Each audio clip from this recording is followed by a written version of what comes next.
Jadi api tu start daripada tu. Api Yunani tu merujuk kepada Zeus tu.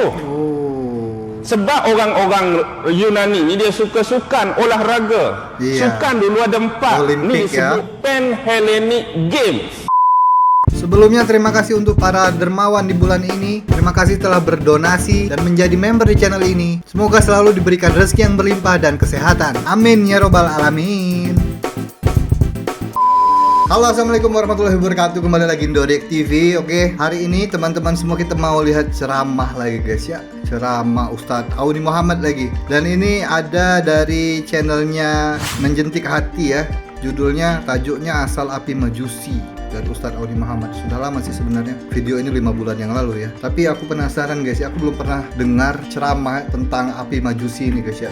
Dan aku juga baru sedikit informasi tentang api majusi ini. Ada kaumnya juga yang menyembah api gitu ya. Kalau nggak salah di Aberjizan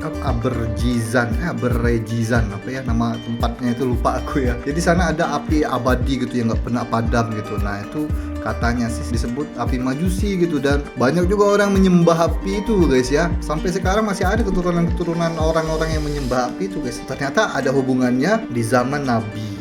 Nah itu dia yang bakal kita tengok ini guys ya, ceramah Ustadz Auni Muhammad. Semoga nanti video ini ada manfaatnya, dan jangan lupa juga subscribe channelnya Menjentik Hati. Dan kayaknya langsung aja deh kita dengar ya, supaya nggak salah paham gitu kan ya, ceramah Ustadz Auni Muhammad yang satu ini, asal usul api majusi. Yuk.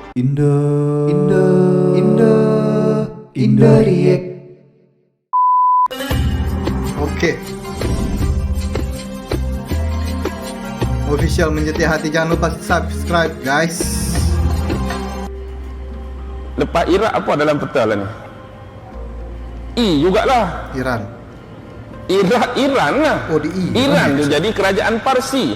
Jadi orang-orang hak beriman tapi berpecah dengan Nabi Ibrahim, mereka menuju ke arah ni. Awal-awal riwayat yang ada tersebut, mereka tu bila berpisah dengan Nabi Ibrahim, mereka duk teringat masa dengan zaman Nabi Ibrahim. Mereka pun hidupkan api. Mereka hidupkan api awal bukan nak sembah api. Kerana mereka duk teringat dengan Nabi Ibrahim. Dulu Nabi Ibrahim kena bakar dengan siapa? Dengan Namrus. Mereka orang yang beriman dengan Nabi Ibrahim periduk api, cerita kat kumpulan dia. Zaman dulu Namrud ni jahat, Nabi Ibrahim bagus apa. Kita periduk api ni mengenangkan Namrud bakar Nabi Ibrahim dulu. Tu jadi sebagai simbolnya. Awal-awal bukan untuk disembah, mereka bikin api itu kan. Jadi untuk bercerita mengenang bagaimana Nabi Ibrahim dulu seperti apa dibakar sama Namrud gitu kan ya. Ternyata seperti itu guys, bukan untuk disembah sebenarnya pertamanya. Saya dia. Jadi lama kelamaan sama macam kisah Nabi Nuh tadi. Bila generasi demi generasi tak diperingat, maka mari kemudian dia jadi apa dah api ni? Dia jadi start penyembahan dan mengidolkan api. Dia jadi menyucikan api ni pula. Betul. Tu bahagian Majusi, tu bahagian Parsi, tak ada kena-mengena. Hak sukan tu api Yunani. Api Yunani belah mana? Belah barat tu. Ini ada dua ceritanya tentang Majusi sama api obor ya, api obor yang dibawa-bawa kalau untuk SEA Games kayak gitu ya. Ada dua ceritanya guys. Lah dia jadi panjang pula cerita dia dah. Dia jadi tak puas hati kan. Dah ustaz bangkang api Majusi, api Yunani, okeylah. 1600 hingga 1100 sebelum Masihi, bumi Yunani dulu diperintah oleh orang-orang Mykenaya. Orang-orang Mykenaya ni bukan nama Michael tu dah, ejaan dia lain, Mcyenea, Mykenaya. Orang-orang Mykenaya ni orang Gasar, orang Ganah. Dia yang pegang bumi Yunani dulu, dipanggil Yunani kuno. Jadi menurut sejarawan Yunani hak nama Homer ni penulis terkenal lah. Antara karya dia Iliad dengan Odyssey. Dalam Iliad tu ada kisah tentang kisah ni. Jadi Raja Mykenaya pada masa tu nama dia Agamemnon, Raja Mykenaya. Adik dia nama Menelaus. Ringkas cerita, di samping kerajaan Mykenaya ada satu lagi kerajaan dipanggil kerajaan Trojan. Dulu kan ada sabun cat Trojan tak? Ya, tahu. Sabun basuh 6 kupang ke 8 kupang tahun 70-an, kita kecil-kecil sekolah dulu. Ada filmnya juga ada guys. seorang perempuan cantik jelita dari kerajaan Sparta. Perempuan ni nama Helen. Bila dia cantik, dia kahwin dengan adik Raja Mykenaya. Kerajaan Mykenaya, Raja Agamemnon. Adik Agamemnon tu Menelaus. Menelaus kahwin dengan Helen. Bercinta dengan Helen, kahwin dengan Helen. Di kemudian hari, Helen ni keluar tanpa suami, jalan-jalan, dia jumpa dengan seorang lelaki kacak dari kerajaan Trojan. Nama dia Putera Paris. Oh, jumpa kau ni cinta pandang pertama. Dia jauh ke apa lebih kurang. Kawan ni Putera Paris buat lari. Helen tadi masuk dalam kerajaan Trojan. Dia buat lari ni bukan orang kampung ni. Iya, ini ada filmnya. Ada filmnya nih Trojan ini guys. Jadi dia nanti perang itu kan yang bawa masuk kuda kayu yang isinya orang Trojan semua gitu ya. Itu filmnya kalau nggak salah. Ada raja ni. Adik ipar raja lah kita kata. Menelaus tu adik kepada Raja Agamemnon. Lalu bila tahu Helen dibawa oleh kerajaan Trojan, kerajaan Mykenaya bertempur 10 tahun dah. Hanya kerana seorang perempuan. Tetapi taktik licik tentera-tentera Yunani Mykenaya ni, dia bina 2 kuda yang besar daripada kayu. Kuda tu dia bubuh roda. Kuda kayu besar dia bubuh roda, dia tarik. Tarik menuju ke medan perang. Bila berperang, depa pura-pura buat kalah.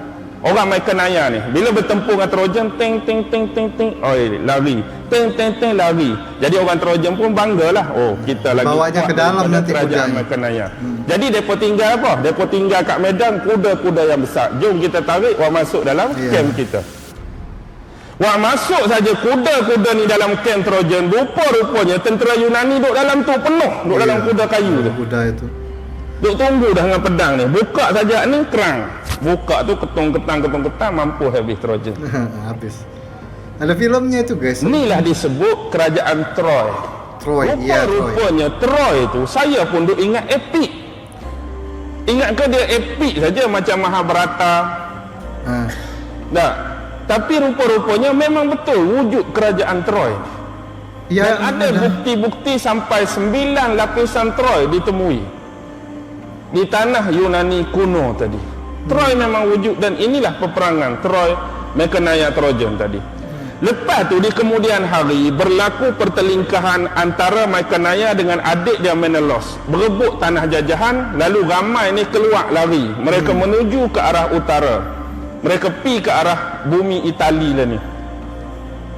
Dan inilah mereka menubuhkan Rom. Ingat, Rom dalam Al-Quran Ra-Waw-Min tak sama dengan Rom R-O-M-E hari ni ya. Jangan samakan beda, ya? Jangan sekali-kali samakan Rom Al-Quran dengan R-O-M-E hari ni. Mereka lah dikenali sebagai bangsa-bangsa nenek moyang bangsa Etruskan. Dalam buku sejarah cari sejarah awal bangsa Etruskan, inilah Mykenaya.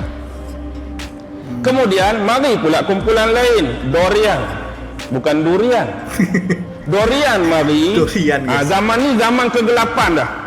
Selepas Mykenaya tinggal, mari geng Dorian, keturunan Dorian ni kegelapan sungguh. Ni dah dipanggil zaman Yunani Purba. Tadi zaman Yunani kuno. Zaman Yunani Purba 800 hingga 500 sebelum Masihi, gelap sungguh. Siapa yang bantu mereka menulis membaca balik? Ni geng-geng Palestin. Kalau sejarah, geng-geng Fonisia. Bila Nabi Ibrahim pi ke bumi Palestin, di situ orang panggil bumi Kan'an, betul? Kan'ani. Orang bumi Kan'an betul, Palestin dengan Jordan Timur dipanggil Kan'an darat. Ada satu lagi Kan'an laut. Ni duduk di pergunungan Amanas dengan Karmel. Di sinilah tertubuhnya kerajaan nama kerajaan Fonisia. Haduk tepi laut Mediterranean tu dipanggil orang-orang Fonisia. Orang Fonisia ni orang yang cekak laut. Mereka duk berdagang macam-macam, mereka pi sampai kepada Yunani Purba. Mereka tolong ajak kawan ni balik. Seolah-olah kawan ni baru. Yunani berarti diajarin sama orang-orang Palestin lama dulu ya, orang Kan'an itu ya, ilmunya mereka ya. Terus mereka serang balik lagi. Setelah mereka pintar, serang balik lagi orang-orang daerah-daerah sana ya. Kayak gitu aja perputarannya ya. Nak start balik, ajak baca, ajak tamadun, sampai lahirnya tamadun. Hak geng Socrates, Plato, Aristotle tu zaman ni baru ni. Hak Yunani pemikir, hak hebat, Akropolisnya macam-macam. Ni baru start ni. Siapa aja? Geng-geng Fonisia. Fonisia ni kerajaan terbesar, kerajaan Kartej. Hak lawan dengan Rom dulu. Kartej lah ni dalam wilayah Tunisia. Pernah dengar kerajaan ni, negara Tunisia? Tunisia. Kartej tu duduk di Tunisia, kerajaan terbesar kaum-kaum Fonisia dulu. Lawan dengan Byzantine Timur. Payah nak menang geng ni. Jadi mereka lah ajak keluarlah. Daripada keluar sini, orang-orang Yunani, hak ni lah nak kata, mereka ni dah terkenal dengan mitos mendewa-dewakan. Banyak tak dewa orang Yunani? Banyak. Antara 3 hak besar, dewa Zeus. Ya, Zeus. Dewa Zeus ni dewa alam atas, dewa petir, dewa kilat. Zeus ni kalaulah di sisi orang Norman, Nordish, Thor tu lah, Thor hak bawa tukul. Ya. Benda sama bila duduk dengan bangsa dan kaum lain, dia bertukar watak. Kalau di sisi orang Yunani dia tu Zeus. Di sisi orang Norman Nordik Thor. Ya. Thor pun dewa petir, dewa kilat juga, sama je. Pernah tengok cerita Marvel tu? Kartun-kartun Marvel, Thor, takkan tak kenal Thor, geng-geng Avenger tu lah. Jadi hak atas tu petir. Daripada petir ni jadi api. Adik dia Poseidon bahagian laut. Air. Kalau tengok cerita kartun mermaid, ikan duyung tu kan, hak bapak dia berjanggut, ikan duyung pegang trisula mata 3 tu, tu Poseidon tu. Iya, Poseidon. Tu adik pada Zeus, dia menguasai bahagian laut. Poseidon atas. Satu lagi Hades, adik dia tu bahagian kegelapan. Ni siapa mati, bak kiamat, bak alam gelap dia lah. Ya. Padahal dia pun nak mampu juga tak, tapi dia jaga hak kegelapan. Itulah 3 beradik. Lepas tu lahirlah hak lain-lain tu, dewa-dewa lain. Mari Rom, nama lain pula. Patah watak tu sama je. Bila mari negara lain, wilayah lain, ditukar nama. Jadi api tu start daripada tu. Api Yunani tu merujuk kepada Zeus tu. Sebab orang-orang Yunani ni dia suka sukan olahraga. Sukan dulu ada 4. Olimpik, ni disebut Pan-Hellenic Games. Dulu ada Olimpik, ada Pythian, ada Isthmian, ada Nemetean. Tapi hari ni dah berkubur dah Pythian, berkubur Nemetean, berkubur Isthmian, tinggal sukan Olimpik saja. Olimpik pertama 776 sebelum Masihi. Api dah start di situ. Api di sini bermaksud api noh daripada petir Zeus. Daripada petir Zeus. Tak ada kena-mengena Majusi pun. Majusi bahagian lain. Cuma selalu watak api ni kita duk ingat Majusi. Gitu guys. Api Majusi dia ada pattern lain, dia ada pengenalan lain, istilah lain dalam literatur agama. Ni tak tahu lah kod saya yang silat suka Olimpik ni mari Yunani ke mari Majusi, mari Iran. Jadi ini lebih banyak tentang asal-usul apinya Olimpik guys, bukan api Majusi tadi. Cuma banyak orang yang menghubung-hubungkan tentang api Olimpik itu api Majusi gitu ya. Nanti mungkin ada penjelasan lebih lanjut dari Ustadz Oni Muhammad tentang ceramahnya tentang api Majusi guys. Nanti aku cari-cari guys ya. Tak suka Olimpik mari Yunani ke mari Iran. Mari Yunani lah Olimpik. Panjanglah kisah Yunani ni. Yunani dengan Rom ni saling berkaitan saja. Lepas Yunani Rom. Rom itulah yang terakhir. Jadi Rom ni antara kerajaan yang besar. Rom pula kena ada 2, Rom Barat, Rom Timur. Rom Barat kiblat dia Vatican City, Rom Timur kiblat dia Konstantinopel. Oke, habis guys. Pendek banget ya. Pendek banget ini videonya guys. Indah React. Insya Allah nanti aku cari yang panjang lah ya guys ya, karena ini menarik banget kayaknya ceramah Ustadz ini tentang api Majusi yang belum terjawab ya. Aku kira tadi bakal menjawab api Majusi asal usulnya, tapi ini lebih kepada api Olimpik ternyata. Api Olimpik yang sampai sekarang masih dipakai, masih dipamerkan, masih diadakan ritual-ritualnya gitu kan ya. Yang sering kalau kita Olimpik, kalau ada Olimpiade pasti bawa api gitu kan, lari-lari dibakar api gitu. Ternyata itu api Zeus ya, api dari petirnya Zeus katanya seperti itu. asal usulnya ya. Karena di zaman dulu tuh ada namanya api Yunani kalau nggak salah guys ya. Jadi itu kayak semacam campuran napalm gitu kalau zaman abad pertengahan gitu. Dia kayak minyak kayak gitu, kayak minyak bentuknya itu. Biasanya dipakai untuk perang-perang zaman dulu. Kalau dilemparkan minyak itu ke badan orang atau dibakar gitu kan, itu apinya tuh nggak bakal mati-mati gitu. Setiap apa yang kena dengan api itu bakal habis, nggak bisa dimatikan gitu apinya itu. Nah itu diberi nama api Yunani kalau nggak salah, atau api Zeus atau ya, itu campuran napalm itu guys untuk perang.